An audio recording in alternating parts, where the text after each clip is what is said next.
Elon Musk એને 2008માં કંપનીમાં નાદારી નોંધાવી પડી હતી.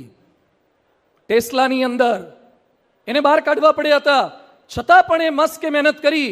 આજે સ્પેસએક્સ, બોરિંગ કંપની, ટેસ્લા એનર્જી, આવી અનેક કંપનીઓના માલિક છે અને આખા દેશને ખરીદી શકે ને એટલો પૈસાદાર માણસ છે. પણ એને પોઝિટિવિટી રાખી છે. આઈન્સ્ટાઈને લોકો ઢગાનો ઢ કહેતા હતા, છતાં આઈન્સ્ટાઈન ભણ્યા અને પાણીની તો હથેળીમાં વિદ્યાની રેખા નથી વાત કરી હતી, રેખા દોરીને બતાવી છે. યાદ રાખજો, સૂર્ય આગળ વાદળ આવે એટલે સૂર્ય રડવાનું ના હોય, પવન આવે એની પ્રતીક્ષા કરવાની હોય, વાદળ જતું રહે. કોઈ વાદળ કાયમી નથી હોતા. વાદળ ખસી જાય અને ફરીથી પાછા પ્રકાશિત થઈ જવાય છે. જેમ અમદાવાદ જતા ડાયવર્ઝન આવે એટલે રડવાનું ના હોય ને, અમદાવાદનો રસ્તો બંધ ના કરી દેવાય, ગાડી થોડીક સબસ્ક્રાઇબ કરો ભાઈ.